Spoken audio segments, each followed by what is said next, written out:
Normal reports అని ఇక్కడికి గోదావరి కూడా మమతా హాస్పిటల్ తీసుకొచ్చాం. అన్ని నార్మల్. మన శ్రీ డాక్టర్ అన్న కూడా చాలా ప్రయత్నాలు చేసింది. ఇక్కడ ఏ డాక్టర్ దగ్గరికి వెళ్ళిన అన్ని నార్మల్ రిపోర్టు. ఏం చేయాలో అర్థం కాని స్థితిలో మళ్ళీ వరంగల్ దగ్గర నుంచి ఒక ప్రవక్త గోదావరికి వచ్చిండు. వచ్చినప్పుడు రగన్న వాళ్ళు కాల్ చేసి పాపం ఒకసారి తీసుకురా ఇక్కడికి అంటే, నేను ఇక విసిగిపోయినా తిరిగి అసలు ఏం తెలియదు, నాకు ఏం జరుగుతుంది అదపడుతుంటే వాళ్ళే మన రామకొండం రవీంద్ర అన్న మన రఘువీలు పాపని ఇక్కడ తీసుకొస్తే ప్రేయర్ చేసి పాపకు చేతపడి జరిగింది. దానికి ప్రేయర్ చేసుకున్నట్టే నాకు ఏం చేయాలో తెలియదు.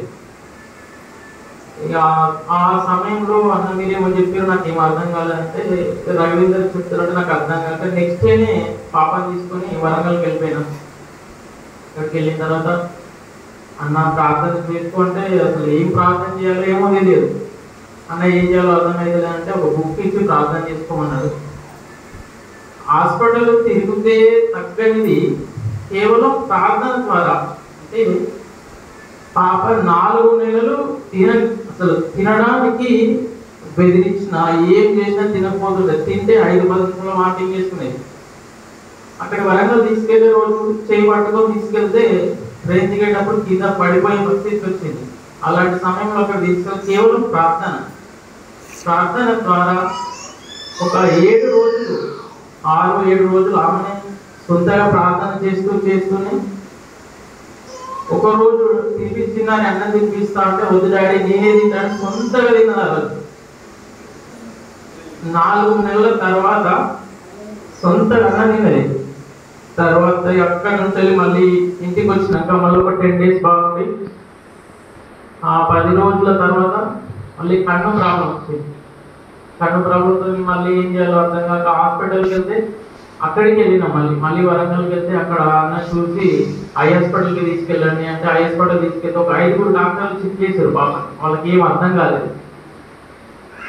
5 డాక్టర్లు చెక్ చేసి న్యూరో ప్రాబ్లం ఉందని చెప్పేసి కేఎంసీకి న్యూరో ఫిజిషియన్కి రిఫర్ చేస్తే అక్కడికి తీసుకెళ్తే వాళ్ళు అడ్మిట్ చేసుకొని ఎంఆర్ఐ టోటల్ అన్ని రిపోర్ట్స్. అసలు నేను ఎక్కడికి వెళ్ళినా దేవుడు నా వెంటనే ఉంటున్నాడు. అసలు ఏం జరుగుతుంది, అసలు నేను ఎక్కడికి పోతున్నా నాకు తెలియదు. నేను అసలు వరంగల్లో నాకు హాస్పిటల్ ఏం తెలియదు. కానీ అక్కడ చర్చ్ వాళ్ళని తీసుకెళ్ళి అడ్మిట్ చేసి అక్కడ ఒక 7-8 మంది పేషెంట్లు ఉన్నా కూడా డాక్టర్లు ప్రత్యేకంగా నా దగ్గరికి వచ్చి టెస్ట్ చేయడం, రాత్రి 10కి 11, 12 గంటలు కూడా కాల్ చేసి పాప ఎట్లుందని అడగడం. అట్లా అది వాళ్ళు డాక్టర్లు కాదు, వాళ్ళకు ఆలోచన కల్పించి దేవుడు ఒక గవర్నమెంట్ హాస్పిటల్లో ఇంత క్లియర్గా. అసలు నేను హాస్పిటల్కి వెళ్ళినప్పుడు కూడా నన్ను ఎవరు పట్టించుకోలేదు ఫస్ట్ నా ప్రాబ్లం అప్పుడు. కానీ పాప విషయంలో ప్రతి డాక్టర్ కూడా ఒకసారి డాక్టర్ వచ్చి చూసినంటే కంపల్సరీ 2-3 సార్లు కాల్ చేసి పాప ఎట్లా ఉంది అని. ఎవరైనా కేజీలో అడ్మిట్ అయితే వేరే ఇష్యూ ఉంటే మళ్ళీ వేరే హాస్పిటల్కి తీసుకెళ్ళి చెక్ చేసుకొని రావాలి. అట్లాంటిది పాప కోసం 3 డాక్టర్లు ఏ చిన్న ప్రాబ్లం అయినా వేరే ఐ హాస్పిటల్ నుంచి వెళ్ళి ఎంజిఎం నుంచి వెళ్ళి వాళ్ళే వచ్చి బెడ్ దగ్గరకు వచ్చి చెక్ చేసి వెళ్ళిపోవడం. అక్కడ సిస్టర్లు, ఒక సిస్టర్ వాళ్ళు క్రిస్టియన్ అట, వాళ్ళు ఎంత అంటే వాళ్ళ సొంత పిల్లలాగా చూసుకున్నారు. మళ్ళీ ఇక్కడ నుంచి వెళ్ళి టెస్ట్ ట్రీట్మెంట్ అయింది, ఎంఆర్ఐ చేసారు, ట్రీట్మెంట్ చేసారు. అయిపోయిన తర్వాత ఇంకా కొన్ని టెస్టులు ఉన్నాయి చేయాలి అంటే బయట చేయించుకోవాలంటే 25,000 వరకు అయింది. అంటే దగ్గర అమౌంట్ లేక ఎట్లా అంటే అక్కడ ఉన్న వాళ్ళు డాక్టర్ వాళ్ళే సజెషన్ చేసి హైదరాబాద్లో కొన్ని హాస్పిటల్ చెప్పి అక్కడికి వెళ్తే టెస్ట్ లేవంటే మళ్ళీ గాంధీ హాస్పిటల్కి వెళ్తే అక్కడ కూడా అసలు ఆ డాక్టరే మీరు చర్చికి వెళ్తారని అడిగి మేమేంటి పక్కుంది. అవును సార్ చర్చికి వెళ్తాను అనగానే ఆయన మళ్ళీ అడ్మిట్ చేసుకొని ఎంఆర్ఐ చేసి అన్ని అంటే ట్రీట్మెంట్ ప్రతి విషయంలో అసలు ఒక గవర్నమెంట్ హాస్పిటల్లో పేషెంట్ను పట్టించుకోవడమే ఎక్కువ ఈరోజు. అలాంటిది ప్రతిసారి డాక్టర్ రాగా ఫస్ట్ ఖర్చుడితోనే బిడ్డ దగ్గరికి వచ్చి పాపతో మాట్లాడడం, మళ్ళీ ఇంటికి వెళ్ళేటప్పుడు మళ్ళీ డాక్టర్ వచ్చి మాట్లాడడం. న్యూరో ఫిజిషియన్ ఒక డాక్టర్ పాపతో మాట్లాడడం అనేది గవర్నమెంట్ హాస్పిటల్లో ఇంపాసిబుల్. ఒక 8-12 బెడ్లలో 8 మంది ఉన్నారు. 8 మందిలో ప్రత్యేకంగా ఈ పాప దగ్గర నుంచే మాట్లాడు. ఆయన ఎవరో మాకు తెలియదు, మేమెవరో ఆయన తెలియదు. ఇది దేవుని కార్యం. ఎక్కడికి వెళ్ళినా దేవుడు నాతో ఉంటున్నాడని ఇది ఒక గొప్ప సాక్ష్యం. నేనున్న పరిస్థితిలో పాప ట్రీట్మెంట్ చెప్పడం నా వాళ్ళకి కాదు. 5 లక్షలు అంటే బయట ట్రీట్మెంట్ కావాలంటే 5 లక్షలు ఖర్చు అయితే అంట. సిద్దిపేటలో ఒక పాపకి సేమ్ ప్రాబ్లం అయితే ఇప్పటి వరకు 4 లక్షలు ఖర్చు అయినాయి అంట. 4 లక్షలు బయట పెట్టుకొని వచ్చి మళ్ళీ గాంధీ హాస్పిటల్లో అడ్మిట్ అయ్యారు. వాళ్ళకి ఇంకా క్యూర్ కాలేదు. పాపకు ఆల్మోస్ట్ 80% క్యూర్ అయితే 20% ఉంది. ఆ 20% కోసం కూడా మీరు ప్రార్థన చేయండి. మేము ప్రతిరోజు మా కోసం చాలా మీరు ప్రేయర్ చేస్తున్నారు. నాకు తెలుసు ఆ విషయం. ప్రతిరోజు ఉదయం ప్రార్థనలో జ్ఞాపకం చేసుకుంటున్నారు. ఇక్కడ సంఘంలో, అక్కడ వరంగల్ సంఘంలో.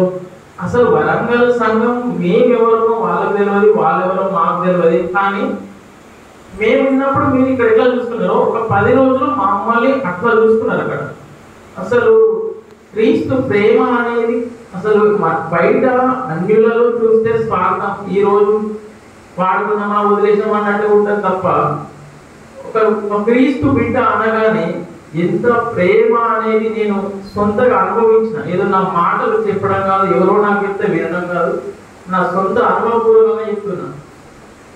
కానీ చాలా మంది ఇంకా అపనమ్మకంతో దేవుడు చేస్తాడా, దేవుడు మా పట్ల చేస్తాడా, దేవుడు మన కోసం ఆలోచిస్తాడా అంటారు. కానీ అది కాదు. దేవుడు మన కోసం తన ప్రాణాన్ని పెట్టిండని అంతవరకే తెలుసు. కానీ ఇప్పుడు మనతో ఉన్నాడని ఎవరు నమ్మలేకపోతారు. ప్రతి క్షణం ఇప్పుడు మన మధ్య ఇక్కడ నేను మాట్లాడే ప్రతి మాట దేవుడు వింటున్నాడని నేను నమ్ముతున్నాను. మా కుటుంబం కోసం, ఈ పాప పూర్తి ఆరోగ్యం కోసం మీరు ఇంకా ప్రార్థన చేయమని వేడుకుంటున్నాను. ఇది సాక్షి దేవుడు దీవించింది కాక. పాపకి ట్రీట్మెంట్ అయిన ఫస్ట్ పాప ప్రాబ్లం ఏంటంటే వామిటింగ్స్. ప్రేయర్ వల్ల తగ్గిన తర్వాత పాప రైట్ కన్ను స్ట్రక్ అయిపోయింది. లెఫ్ట్ రైట్ చూస్తే ఈ కన్ను తిరిగేది, కన్ను తిరగకపోతుంది. ఇది సెంటర్ వాటిలో స్ట్రక్ అయిపోయి ఉండేది. అది ట్రీట్మెంట్ తర్వాత రొటేట్ అవుతా ఉంది. కాకపోతే ఇది సెంటర్లో ఉన్నప్పుడు ఈ కన్ను సైడ్కి ఉండేది, మెల్ల కన్ను లాగా ఉండేది. అది కొంచెం కొంచెం అట్లే ఉంటా ఉంటే ఆమె ప్రాబ్లం ఏంటంటే ఏది చూసినా 2 కనిపించేది.